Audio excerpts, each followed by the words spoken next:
Good morning students, आप सभी का श्री श्याम विज्ञान एकेडमी की ऑनलाइन क्लासेज में स्वागत है। आज का जो हमारा टॉपिक रहेगा वो टॉपिक है माइटोकॉन्ड्रिया। अब ये जो माइटोकॉन्ड्रिया है ये ग्रीक भाषा के, किसके भाषा के? ग्रीक भाषा के कितने शब्दों से मिलकर बना होता है? ग्रीक भाषा के दो शब्दों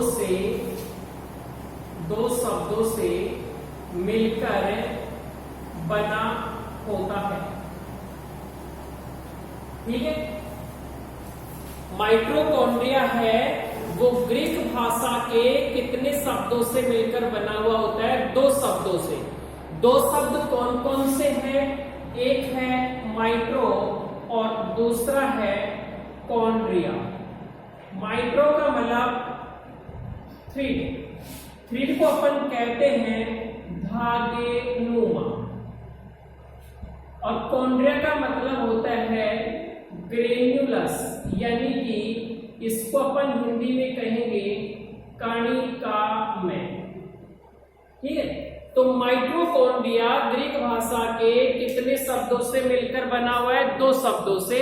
दो शब्द कौन कौन से हैं? एक माइट्रो है और दूसरा है कॉन्ड्रिया। माइट्रो का मतलब होता है थ्रीड यानी धागे नुमा, कॉन्ड्रिया यानी कि ग्रेन्यूल्स, और ग्रेन्यूल्स को अपन कहते हैं कणिका में, अर्थात कोशिका में पाई जाने वाली, इसमें कोशिका में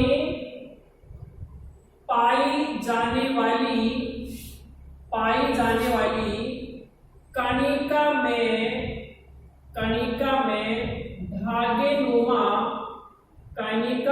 धागे नुमा संरचना को क्या कहते हैं? माइटोकॉन्ड्रिया कहते हैं।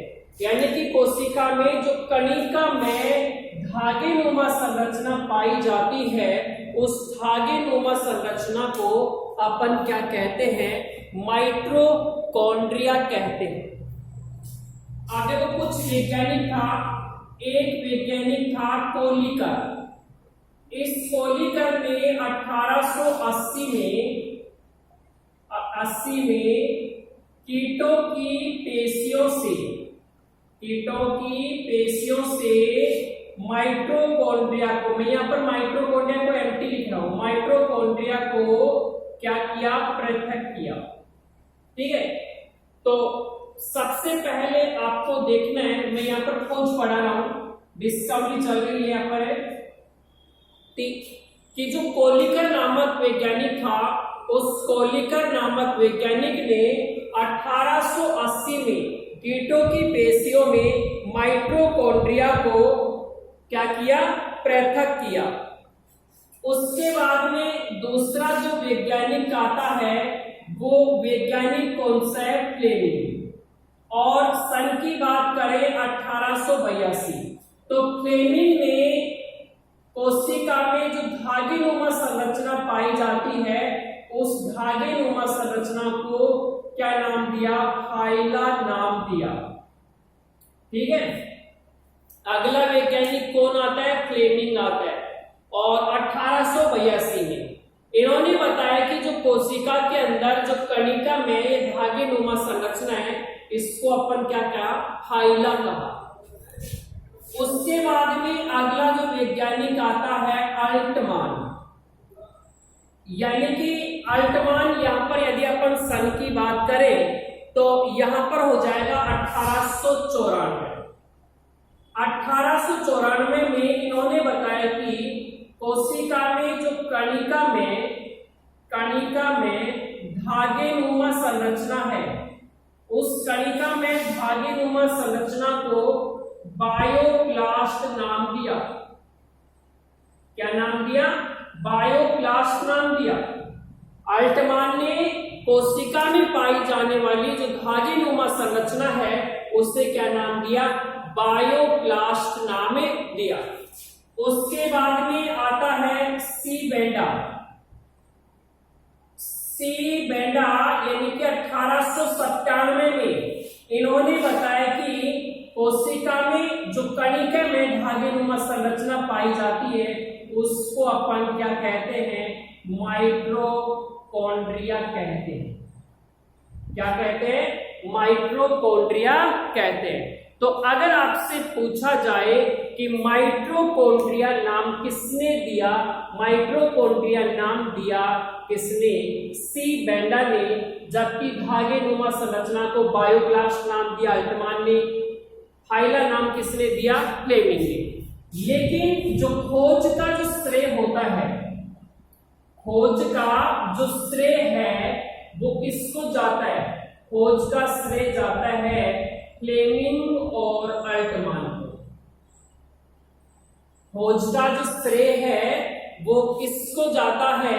खोज का श्रेय जाता है फ्लेमिंग और किसको? अल्टमान नामक वैज्ञानिक को जाता है।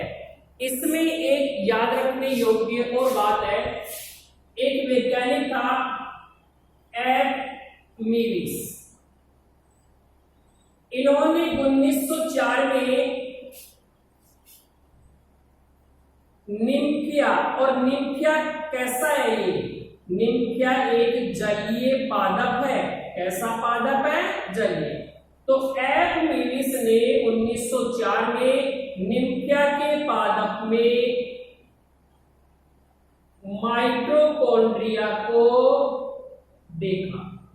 तो मैंने ये कुछ खोज लिखवाई है, ठीक है। तो एफ मीविस नामक जो वैज्ञानिक था उसने माइटोकॉन्ड्रिया को किसमें देखा? निम्फिया के पादप में देखा। और निम्फिया कैसा एक जलीय पादप है। तो ये हो गई इसकी क्या हो गई? खोज हो गई। इसके बाद में अगला जो पॉइंट आता है वो अपना अगला जो पॉइंट है प्राप्ति स्थान। प्राप्ति स्थान। देखो जो माइटोकॉन्ड्रिया है ये सभी यूकैरियोटिक कोशिका, यूकैरियोटिक कोशिकाओं में पाए जाते हैं। माइटोकॉन्ड्रिया है वो सभी यूकैरियोटिक कोशिका में पाए जाते हैं। जब मैंने आपको यूकैरियोटिक कोशिका पढ़ाया था तो वहां पर मैंने लिखवाया था यूकैरियोटिक कोशिका में केंद्रक और झिल्ली युक्त कोशिकांग पाए जाते हैं, जबकि प्रोकैरियोटिक कोशिका में अभाव था। तो झिल्ली युक्त, तो यूकैरियोटिक जितनी भी कोशिकाएं होती हैं उन सभी कोशिकाओं में क्या पाया जाता है? माइटोकॉन्ड्रिया। लेकिन ध्यान रखने योग्य बात क्या इंपोर्टेंट, प्रोकैरियोटिक कोशिका, प्रोकैरियोटिक कोशिका यानी कि जिसमें स्पष्ट केंद्रक नहीं होगा और झिल्ली युक्त कोशिकाओं का क्या होगा? अभाव। प्रोकैरियोटिक कोशिका और आरबीसी यानी कि रेड ब्लड कार्पल्स, इनमें माइटोकॉन्ड्रिया अनुपस्थित होगा। वेरी इंपॉर्टेंट बात है कि प्रोकैरियोटिक कोशिका और स्तनधारियों की जो आरबीसी होती है उसमें माइटोकॉन्ड्रिया नहीं पाए जाते हैं। ये माइटोकॉन्ड्रिया सबसे ज्यादा हमारे शरीर के जिस भाग में उपापचयी क्रियाएं होती हैं, उपापचयी क्रियाएं होती हैं, उन भागों में इनकी संख्या सर्वाधिक होती है। देखो हमारे शरीर के जिन भागों में उपापचय क्रियाएं होती हैं तो उन कोशिकाओं में माइटोकॉन्ड्रिया की संख्या क्या पाई जाएगी? सर्वाधिक, क्योंकि उन कोशिकाओं को सर्वाधिक मात्रा में ऊर्जा की क्या पड़ती है? आवश्यकता पड़ती है। लेकिन मैं आपको नाम बताऊं, एक सवाल है माइक्रो स्टेरियाज, ये सवाल है। माइक्रो स्टेरियाज सवाल की एक कोशिका में में केवल एक माइटोकॉन्ड्रिया पाया जाता है। देखो मैं आपको जितने भी फैक्ट पढ़ा रहा हूं ये सभी इंपॉर्टेंट है, इनमें से कोई भी चीजें बकवास नहीं है। तो शैवाल का नाम क्या है? माइक्रोस्टेरिया शैवाल। ये शैवाल है, इस शैवाल में एक कोशिका में केवल एक ही क्या पाया जाएगा? केंद्रक पाया जाएगा। अब जैसे मैं आपको और उदाहरण देता हूं, एक कोशिकीय और जैसे एक कोशिका कौन लेते हैं? अमीबा। एक कोशिकीय में माइटोकॉन्ड्रिया की संख्या लगभग 5 लाख तक होगी। अगर अपन बात करें एक कोशिकीय, देखो वैसे तो इसमें भी एक माइटोकॉन्ड्रिया पाया जाना चाहिए, लेकिन नहीं, एक कोशिका में माइटोकॉन्ड्रिया की जो संख्या होगी वो कितनी होगी? 5 लाख तक।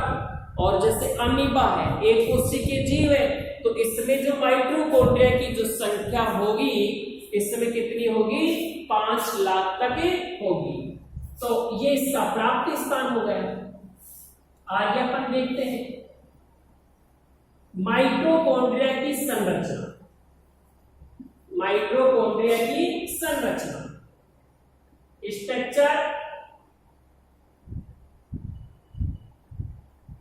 Structures of mitochondria. देखो माइटो जो कॉन्ड्रिया है वो कैसा कोशिकांग है? दोहरी झिल्ली युक्त कोशिकांग है। माइट्रो जो कॉन्ड्रिया है वो कैसा कोशिकांग है? माइटोकॉन्ड्रिया दोहरी झिल्ली युक्त कोशिकांग है। और मैंने बताया था दोहरी झिल्ली युक्त कोशिकांग दो ही होते हैं, एक माइटोकॉन्ड्रिया होता है और दूसरा कौन सा होता है? आरिक्लवक होता है। दोहरी झिल्ली कैसे? क्योंकि इसमें 2 झिल्ली पाई जाती है। 2 झिल्ली कौन कौन सी है? देखो 2 झिल्ली कौन कौन सी है? ये बाह्य झिल्ली और ये आंतरिक। ये बाह्य झिल्ली हो गई, ये आंतरिक हो गई। ठीक है, तो इसलिए इसे अपन क्या कहते हैं? दोहरी झिल्ली युक्त कोशिका। देखो माइटोकॉन्ड्रिया की जो बाहरी झिल्ली होती है, देखो बाहर वाली है, तो माइटोकॉन्ड्रिया की जो बाहरी झिल्ली होती है, वो कैसी होती है? सपाट होती है। माइटोकॉन्ड्रिया की जो बाहरी झिल्ली होती है वो कैसी होती है? सपाट। जबकि अपन बात करें किसकी? आंतरिक झिल्ली की, तो ये आंतरिक झिल्ली है, लेकिन आंतरिक झिल्ली पर देखो ये उभार है। क्या पाए जाते हैं? अंगुलीनुमा उभार। अंगुलीनुमा उभार। ठीक है, तो माइटोकॉन्ड्रिया दोहरी झिल्ली कोशिकांग, क्योंकि बाह्य झिल्ली और आंतरिक झिल्ली पाई जाती है। माइटोकॉन्ड्रिया की जो बाहरी झिल्ली होती है वो सपाट होती है और आंतरिक झिल्ली पर ये अंगुली के नुमा प्रवर्ध पाए जाते हैं। और इन अंगुलीनुमा जो प्रवर्ध होते हैं, इन अंगुलीनुमा इन प्रवेदों को अपन क्या कहते हैं? कृष्टि कहते हैं। अंगुलीनुमा जो प्रवर्ध होते हैं इन प्रवेदों को अपन क्या कहते हैं? कृष्टि कहते हैं। ठीक है, क्या कहते हैं? कृष्टि कहते हैं। अब देखो जो माइटोकॉन्ड्रिया की जो बाह्य झिल्ली और आंतरिक झिल्ली, इन दोनों के बीच में स्पेस है। माइटोकॉन्ड्रिया की बाहरी झिल्ली और आंतरिक झिल्ली के बीच में क्या दिखाई दे रहा है आपको? स्पेस दिखाई दे रहा है।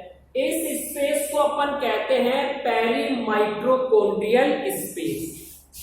इस स्पेस में क्या भरे होंगे? जो स्पेस होता है इसमें श्वसनीय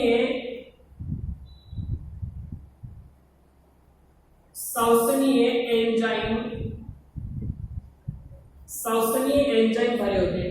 इन दोनों झिल्लियों के बीच कितना गैप होता है? 6 से लेकर 8 एंगस्ट्रॉम।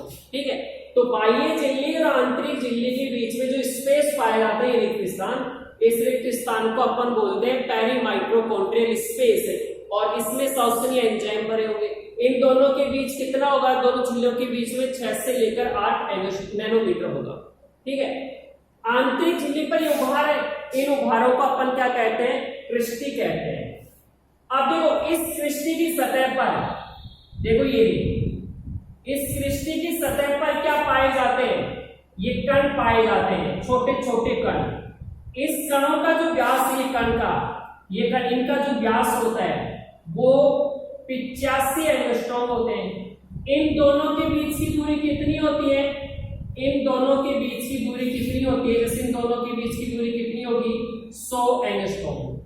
ठीक है, तो क्रिस्टी की सतह पर पाए जाते हैं 85 एंगस्ट्रॉम व्यास के कण, और ये कण आपस में कितनी दूरी पर स्थित होते हैं, इनकी दूरी होती है कितनी, 100 एंगस्ट्रॉम होती है। ठीक है, इन कणों को अपन क्या कहेंगे, इन कणों को अपन कहते हैं ऑक्सीसोम, या फिर इसे प्रारंभिक कण, या फिर इसे अपन क्या कहेंगे, F1 कण। तो क्रिस्टी की सतह पर ये जो छोटे छोटे कण पाए जाते हैं, इन कणों को ऑक्सीसोम कहेंगे, या प्रारंभिक कण कहेंगे, या फिर क्या कहेंगे, F1 कण कहेंगे। इसमें क्या पाया जाता है, अगर इसकी अपन बात करें तो ये जो ऑक्सीसोम होता है, इस ऑक्सीसोम में पाया जाता है एटीपी सिंथेटेज एंजाइम। इस ऑक्सीसोम में क्या पाया जाएगा, एटीपी सिंथेटेज एंजाइम पाया जाता है।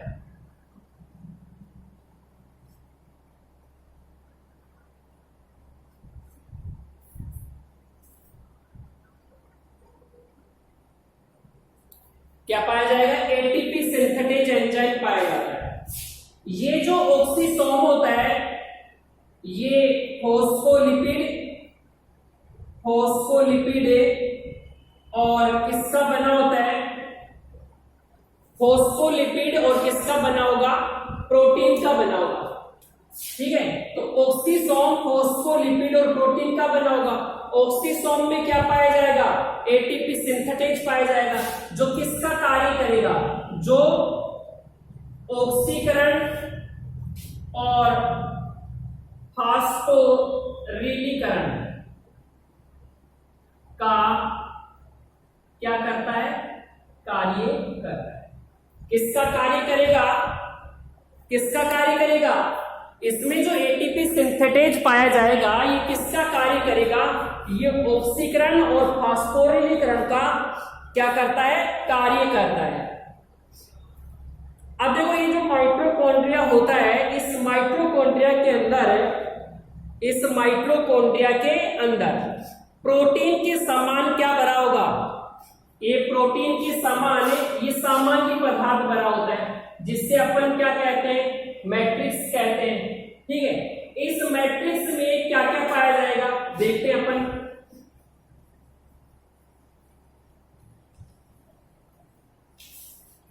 तो इसमें क्या होगा, यानी कि माइटोकॉन्ड्रिया में प्रोटीन के समान सामान्य पदार्थ बना होगा, जिसे अपन क्या कहते हैं, मैट्रिक्स कहते हैं। इस मैट्रिक्स में क्या पाया जाता है, इस मैट्रिक्स में पाया जाता है राइबोसोम। कितने एस प्रकार का होगा, 70 एस प्रकार का होगा।